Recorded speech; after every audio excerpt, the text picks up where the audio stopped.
기쁘고 뜻깊은 날에 우리의 시민권은 하늘에 있는지라는 제목으로 말씀을 증거하도록 하겠습니다. 지금으로부터 2000년 전에 있었던 예수님의 부활 사건은 사람들이 억지로 꾸며낸 신화나 전설이 아닙니다.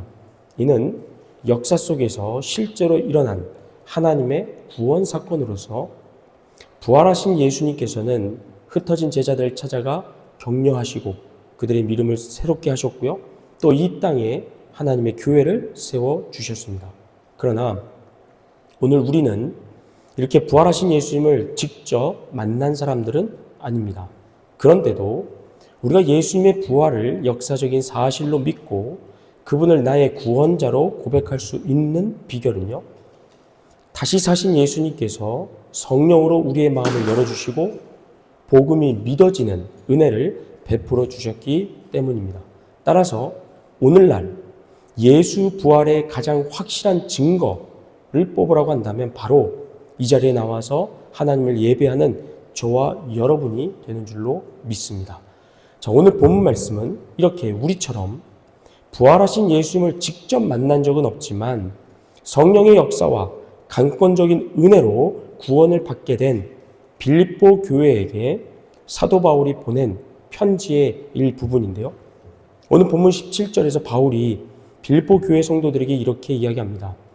17절 보면 형제들아 너희는 함께 나를 본받으라. 이 말씀은 얼핏 보면 사도 바울처럼 지금 당장 하던 일을 다 그만두고 전도 여행을 떠나라는 말로 오해할 수가 있는데 그런 뜻이 아닙니다. 이어지는 말씀들과 연결지어 볼 때에 사도 바울이 이야기하는 나를 본받으라의 참뜻은 늘 하나님 편에 서서 예수 믿는 성도답게 하나님의 자녀답게 살라는 그런 의미를 갖고 있고요. 고린도전서 11장 1절이 이를 뒷받침해 줍니다. 한번 볼까요? 같이 읽습니다. 시작. 내가 그리스도를 본받는 자가 된 것 같이 너희는 나를 본받는 자가 되라. 아멘. 이처럼 바울이 예수 믿는 성도들에게 예수님처럼 하나님의 뜻을 우선하며 기도에 힘쓰며 죄와 싸워 이기는 삶을 권면했던 이유는 뭐냐면 본문 20절의 말씀처럼 우리의 시민권이 하늘에 있기 때문입니다.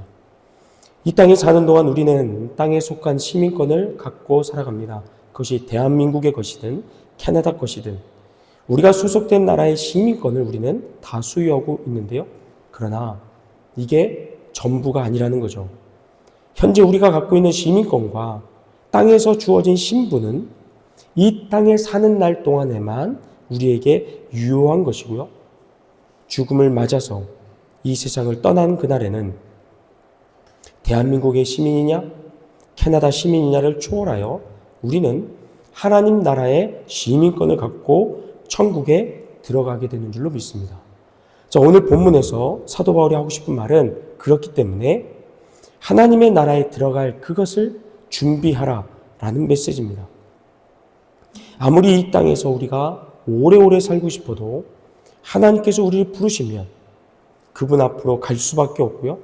또한 하나님께서 언제 우리를 부르실지 아무도 모르기 때문에 이 땅에 사는 날 동안 하나님의 부르심과 천국에 들어갈 준비를 철저하게 하라는 겁니다. 이것을 위해 바울은 우리 성도들에게 두 가지를 교훈해 주고 있는데요. 먼저는 하늘 시민권자는 땅의 일에 매이지 않는다는 겁니다.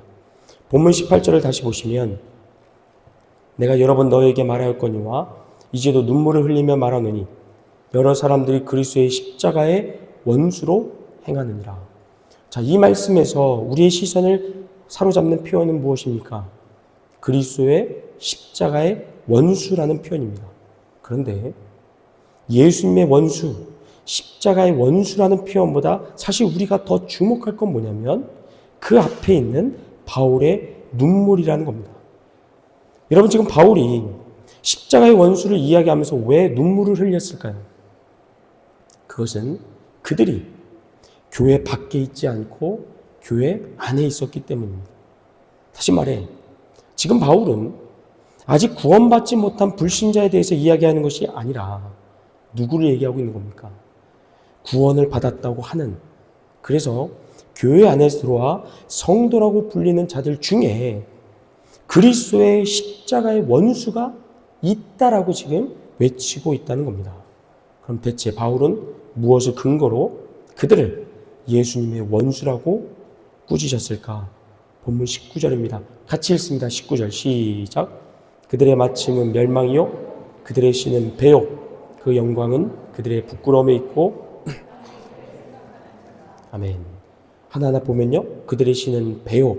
여기서 말하는 배, 스토막은 육체의 욕망을 상징하는 표현인데요.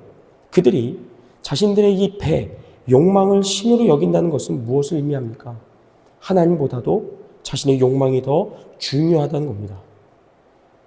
더 쉽게 말하면 입으로는 하나님을 내 삶의 주인으로 고백은 하지만 정작 삶 속에서 선택하고 판단해야 될 때 그 기준점은 하나님의 말씀이 아니라 나의 욕망이 된다는 거죠. 내 욕심과 기분과 만족과 다른 사람들의 인정과 자랑, 그것이 하나님 말씀보다 더 앞선다는 겁니다. 이런 자들을 가리켜 바울은 하나님을 섬기는 것이 아니라 자기 배를, 자기 욕망을 섬긴다라고 꾸짖고 있습니다. 이어서 그 영광은 그들의 부끄러움에 있다는 것은 부끄러워해야 할 일을 도리어 자랑으로 삼는다는 뜻인데요. 우리가 살고 있는 이 세상은요, 죄를 죄로 여기지 않고 오히려 자랑할 때가 있습니다. 교만을 능력이라고 부르기도 하고 탐욕을 성공이라고 부르며 자기 이기심을 당당함이라고 부르기도 합니다. 심지어 세상은 불의한 현실을 바라보면서 뭐라고 이야기를 하냐면 유전무죄, 무전유죄라는 말을 너무나 쉽게 당연하게 받아들입니다. 돈이 있으면 죄도 가려지고 돈이 없으면 더 억울한 일을 당하는 그 현실을 보면서 그걸 부끄러워하기보다는 어쩔 수 없는 세상의 흐름이요 이치라고 여긴다는 겁니다. 그런데 바울은 지금 이런 세상의 불의와 거짓을 아무런 비판 없이 따라가는 사람들을 가리켜 십자가의 원수라고 이야기합니다. 끝으로 땅의 일을 생각하는 자라는 말은 그들의 온통 시선이 이 세상에 고정되어 있다는 것을 얘기합니다. 삶의 목표와 가치 판단의 기준이 전부 이 땅의 것에 매여 있습니다. 소득 수준, 성공 여부, 소유와 자랑 등등. 이것들이 삶의 전부가 된 것을 바울은 이야기하고 있는데요. 우리가 오해하지도 말 것은 지금 성도들에게 바울은 돈을 벌지 말라고 하거나 공부하지 말라고 하거나 우리의 삶을 돌보지 말라는 게 절대 아닙니다. 다만 이 세상의 일이 내 인생의 전부를 지배하는 경우를 이야기하고 있습니다. 예수 믿는 성도도 먹고 살기 위하여 당연히 일을 해야 하고요. 또 학생들은 당연히 열심히 공부해야 합니다. 예수 믿지 않는 사람들보다 더 열심히 성실하게 살아서 그들로 하여금 본이 되는 삶을 살아야 합니다. 하지만 진정 예수 믿는 성도는 땅의 일을 하면서도 거기에 매이거나 붙들린 사람들이 아니라는 거죠. 왜냐하면 우리는 이 땅의 시민권뿐만 아니라 하늘의 시민권을 갖고 있기 때문입니다. 이처럼 바울은 천국에 들어갈 준비를 하는 삶을 교훈하면서 먼저 경계해야 될 그러한 삶의 모습을 말씀한 다음에 이제 적극적으로 천국에 들어가기 위해 무엇을 준비해야 되는가를 교훈해 줍니다. 그것은 뭐냐면 기다림입니다. 기다림. 본문 20절입니다. 같이 읽습니다. 시작. 그러나 우리의 시민권은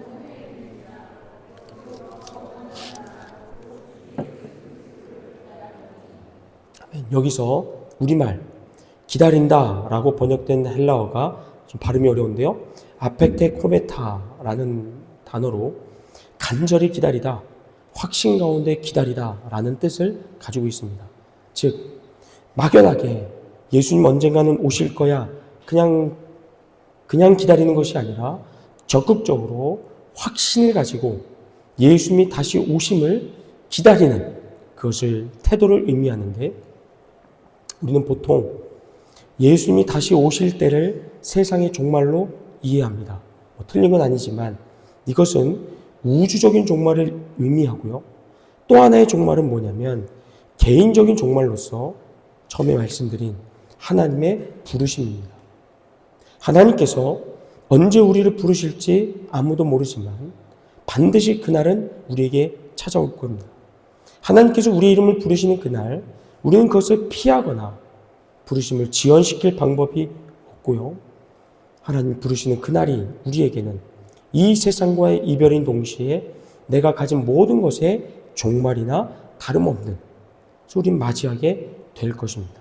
자, 그런데 중요한 건 뭐냐면 하나님께서 아직 우리를 이 땅에 남겨두셨다는 겁니다.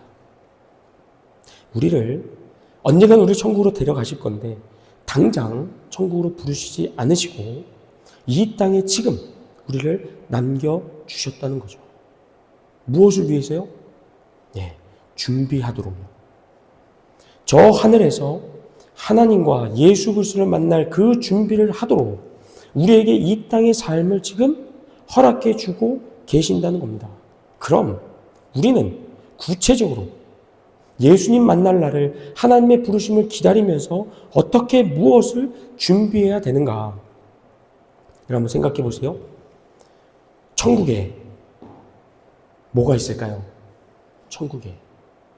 천국 하면 뭐가 떠오르십니까? 아마 우리가 영원히 기쁨으로 영원히 만족함으로 살아갈 수 있는 모든 것이 다 갖춰져 있을 겁니다. 계시록에 보면 황금이 바닥에 깔려 있고요. 12진주로 된 문이 만들어져 있고 생명수가 흐르고 열매들이 가득한 영원토록 질리지 않는 기쁨과 만족함을 줄 수 있는 모든 것이 다 천국에는 충만할 겁니다. 그런데 그 모든 것이 충만한 천국에 딱 한 가지가 없습니다. 뭐가 없는지 아십니까? 죄가 없습니다. 예수님의 고난과 죽으심을 통하여 죄사함 받은 성도들만 천국에 모이기 때문에 그곳에는 죄가 없습니다. 따라서 그 죄로부터 파생되는 불순종, 미움, 다툼, 시기, 질투 이런 죄악의 열매들이 하나도 없습니다. 그래서 이 땅에서 우리가 천국까지 가져갈 수 있는 것은 바로 무엇이겠습니까?